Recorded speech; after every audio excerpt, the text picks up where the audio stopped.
Making maple syrup in New York State. Why make maple syrup? Well, because it tastes great. It's a natural sweetener. And just looking at these pictures makes me real hungry for some maple in my breakfast.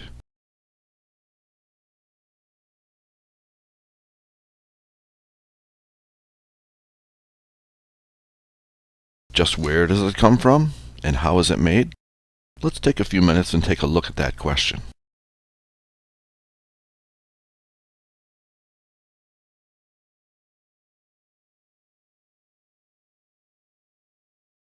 To see that, we need to visit the forest.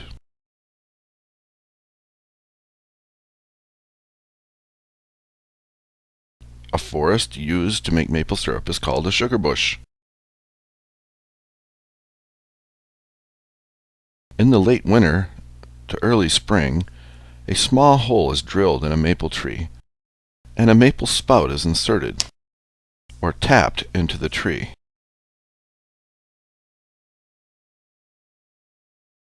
If it's above freezing, sap will soon begin dripping from the spout into a bucket or into a tubing collection system.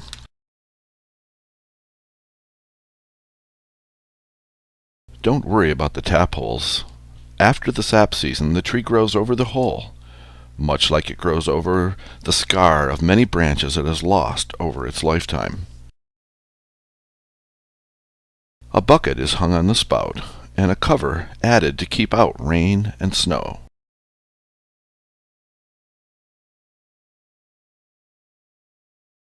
Or the spout is plugged into a tubing system suspended in the woods to carry the sap to the sugar house.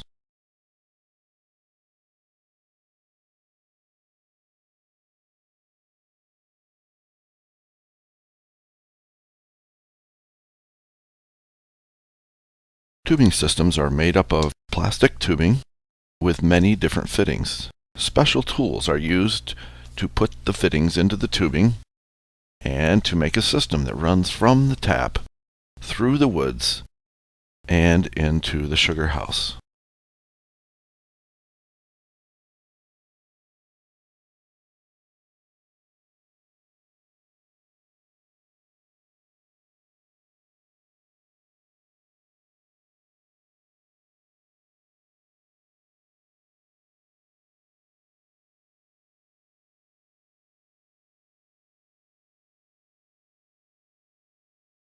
Here you can see the sap and some early morning ice of frozen sap moving through the tubing lines.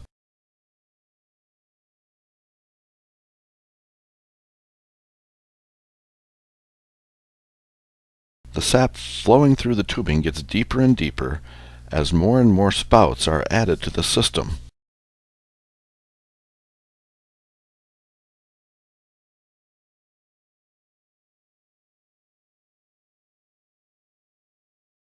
The sugar house is where sap is concentrated into syrup.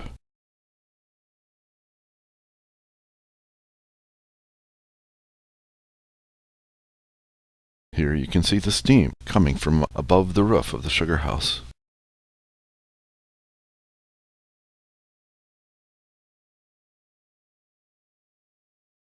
Here you can see the sap entering the sugar house from several lines.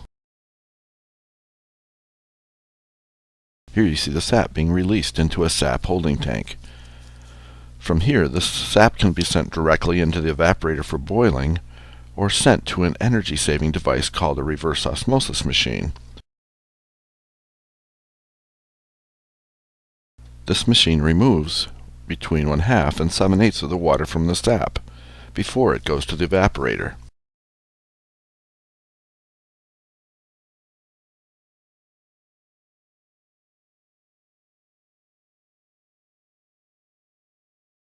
Concentrated sap coming from the reverse osmosis machine looks a lot like the sap that went in, but it is much sweeter, and it uses much less energy to boil into syrup.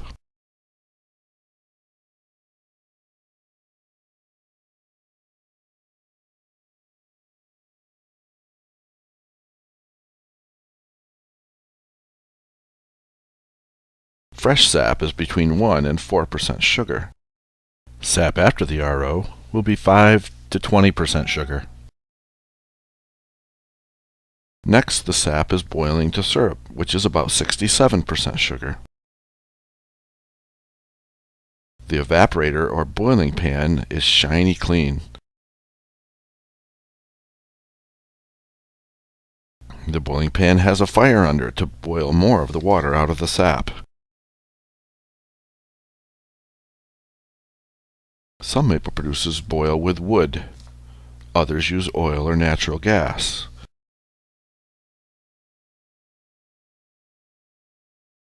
As you can see, the fire takes a lot of attention, making sure it never runs out of wood.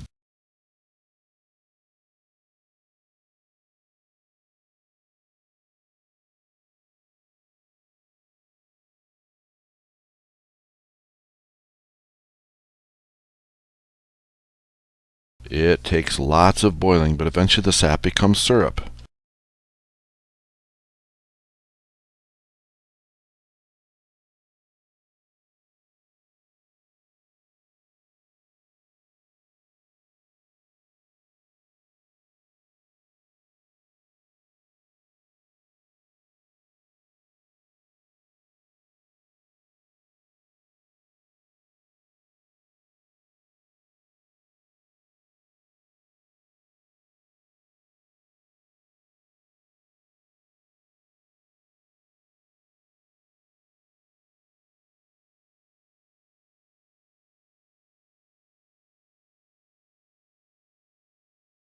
To be sure, when the syrup is ready, it is often tested with a tool called a hydrometer. To use a hydrometer, a small cup is filled with syrup and the hydrometer is set in. The hydrometer will float at just the right level, showing when the sap has turned into syrup. Once it is syrup, it is filtered through a filter press and stored in stainless steel barrels, or put directly into retail containers.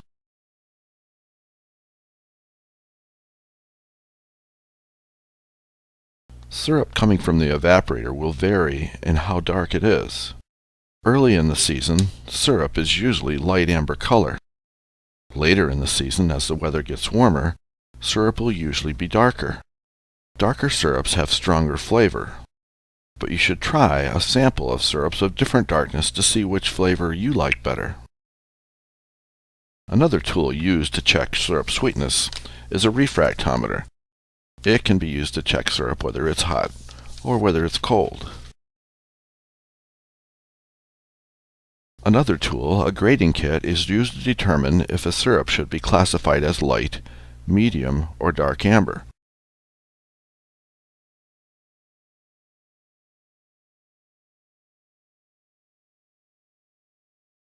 Syrup for retail sale is sold in a variety of containers of different sizes and looks.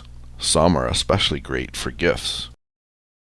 The idea is to find a maple producer whose syrup you especially like and to buy your syrup there.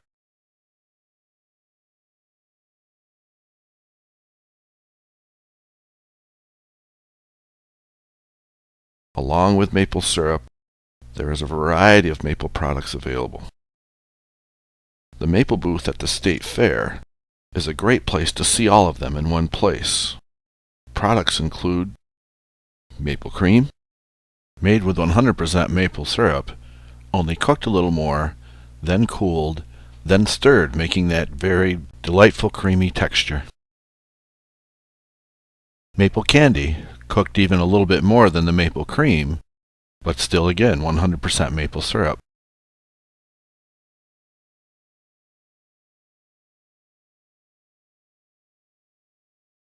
Maple-coated popcorn,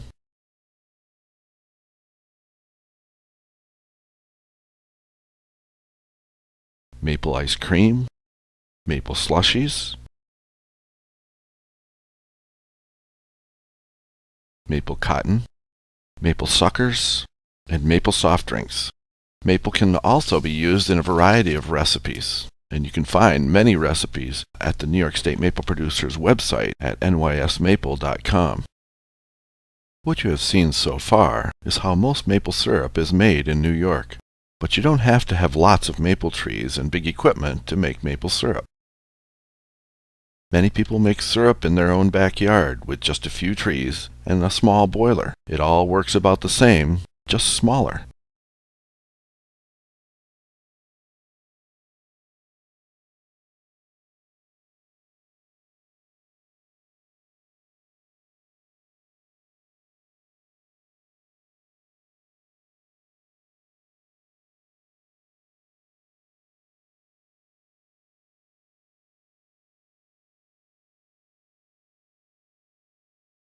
It's also very interesting to take a look back and see how sap has been collected in the past and made into syrup using some old-fashioned ways. These scenes from the Farmers Museum in Cooperstown lets us see and experience some of these interesting practices. If you have further questions about maple production or would like to access information about recipes, be sure to visit nysmaple.com. If you'd like to find a maple producer that lives near you, check out the New York State Maple Producers website at nysmaple.com. If you'd like to visit a sugar house while they are having an open house, Maple Weekend is a great time to do that. You can find information on Maple Weekend at mapleweekend.com.